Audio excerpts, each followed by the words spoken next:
السلام علیکم۔ آج کی سٹوری بگ فٹ کے بارے میں ہے، جسے پچھل پیری بھی کہا جاتا ہے۔ اس کے علاوہ بھی اس کے بہت سے نام ہیں۔ شمالی پاکستان کی وادیوں میں، جہاں بلند و بالا پہاڑ، گھنے جنگلات اور سرد ہوائیں ہر وقت اپنی داستانیں سناتی ہیں، وہاں ایک ایسی افواہ پھیلی ہوئی تھی جو لوگوں کے دلوں میں خوف کی لہر دوڑا دیتی تھی۔ یہ کہانی بگ فٹ کی تھی، ایک ایسی مخلوق جو رات کی تاریکی میں انسانوں کا شکار کرتی تھی۔ ایک چھوٹے سے گاؤں میں، جہاں صرف چند گھر تھے، لوگ اس مخلوق کے بارے میں بات کرتے تھے۔ بزرگ ہمیشہ کہتے تھے، رات کے اندھیرے میں باہر مت نکلنا، ورنہ پچھل پری تمہیں ساتھ لے جائے گی۔ بچے تو اس کہانی کو سن کر ڈرتے تھے، لیکن نوجوان اس پر ہنستے تھے اور اسے محض افسانہ سمجھتے تھے۔ ایک رات جب چاند اپنی پوری شان میں تھا، کچھ نوجوانوں نے یہ ڈیسائیڈ کیا کہ وہ جنگل میں جا کر اس کا پتہ لگائیں گے۔ وہ اپنی ہنسی مذاق کرتے ہوئے جنگل میں داخل ہوئے۔ جنگل میں ہر طرف خاموشی چھائی ہوئی تھی، چڑیوں کی چہچہاہٹ بھی بند ہو چکی تھی۔ جیسے ہی وہ آگے بڑھتے گئے، ایک عجیب سا سناٹا چھانے لگا۔ ان میں سے ایک نوجوان علی نے کہا، یہ جگہ تو واقعی خوفناک ہے، شاید ہمیں واپس لوٹ جانا چاہیے۔ لیکن دوسرے نوجوانوں نے اس کی بات کو نظر انداز کر دیا۔ وہ آگے بڑھتے گئے۔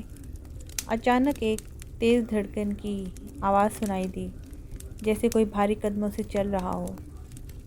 نوجوانوں نے ایک دوسرے کی طرف دیکھا اور دل کی دھڑکن تیز ہو گئی۔ یہ کیا ہے؟ ایک نے پوچھا۔ دوسرے نے جواب دیا، شاید یہ صرف جانور ہے۔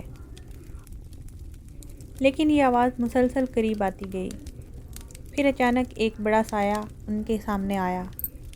یہ ایک بھاری جسم تھا، جس کے پاؤں بہت بڑے تھے۔ اس کی آنکھیں چمک رہی تھیں اور اس کی شکل اتنی خوفناک تھی کہ نوجوانوں کے جسم میں سنسنی دوڑ گئی۔ وہ جانتے تھے کہ وہ بگ فٹ کے سامنے کھڑے تھے۔ وہ خوفزدہ ہو کر بھاگنے لگے، لیکن بگ فٹ نے انہیں اپنی طرف کھینچ لیا۔ نوجوانوں میں سے ایک، فہد، پیچھے رہ گیا اور وہ بگ فٹ کے سامنے آ کر کھڑا ہو گیا۔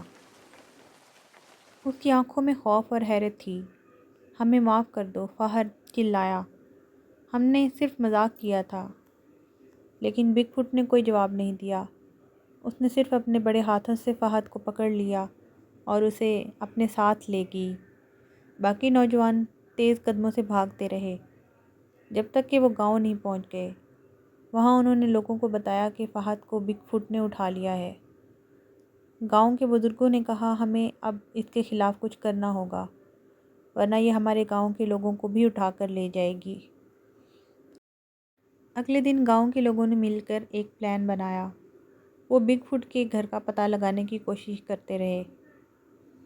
انہوں نے طے کیا کہ وہ رات کو بگ فٹ کے شکار کے لیے نکلیں گے۔ جب رات کا اندھیرا چھایا تو لوگ اپنے ہاتھوں میں مشالیں لے کر جنگل کی طرف نکلے۔ وہ جگہ جہاں فہد کو آخری بار دیکھا گیا تھا، وہاں پہنچ کر انہوں نے ایک گہرا گڑھا دیکھا، جہاں بگ فٹ نے اپنا ٹھکانہ بنایا ہوا تھا۔ گاؤں کے لوگ خوف کے عالم میں ایک دوسرے کے ساتھ کھڑے تھے۔ اچانک ایک خوفناک آواز گونجی اور بگ فٹ ان کے سامنے آ گئی۔ اس کی آنکھیں چمکتی ہوئی دکھائی دیں اور اس نے اپنی بھاری آواز میں دھاڑ ماری۔ لیکن گاؤں کے لوگ ہمت نہیں ہارے۔ انہوں نے مل کر بگ فٹ کے سامنے کھڑے ہو کر اونچی آواز سے کہا، ہم تم سے نہیں ڈرتے۔ یہ سن کر بگ فٹ تھوڑی دیر کے لیے رک گئی۔ پھر اس نے ایک قدم آگے بڑھایا۔ لوگ پیچھے ہٹ گئے، لیکن ایک بزرگ جنہیں سب احترام کرتے تھے، انہوں نے اس کا سامنا کیا۔ انہوں نے بگ فٹ سے کہا، ہم یہاں تمہیں ڈرانے نہیں آئے، بلکہ ہم تمہاری حقیقت جاننا چاہتے ہیں۔ بگ فٹ نے انہیں غور سے دیکھا، جیسے ہی وہ ان کی بات سمجھ رہی ہو۔ کچھ لمحے خاموشی رہی، پھر اچانک بگ فٹ نے فہد کو واپس چھوڑ دیا اور ایک خوفناک آواز میں کہا، میں صرف اپنے علاقے کی حفاظت کرتا ہوں۔ تم لوگ یہاں آ کر میرے شکار کو خوفزدہ کرتے ہو، اسی لیے میں نے اسے اٹھایا۔ گاؤں کے لوگ یہ سن کر حیران رہ گئے۔ بزرگ نے کہا، ہمیں معاف کر دو، ہم نے تمہیں نقصان پہنچانے کا ارادہ نہیں کیا۔ ہم سب ایک دوسرے کے ساتھ رہ سکتے ہیں۔ بگ فٹ نے ان کی بات سن کر اپنی آنکھوں کی چمک کم کر دی اور پیچھے ہٹنے لگی۔ اس کے بعد بگ فٹ کبھی گاؤں کے قریب نہیں آئی اور فہد کو بھی واپس کر دیا گیا۔ گاؤں کے لوگ اس واقعے کو ہمیشہ یاد رکھتے تھے اور وہ بگ فٹ کو نہ صرف ایک خوفناک مخلوق سمجھتے تھے بلکہ ایک ایسے محافظ کے طور پر بھی جاننے لگے جو اپنی سرزمین کی حفاظت کرتا ہے۔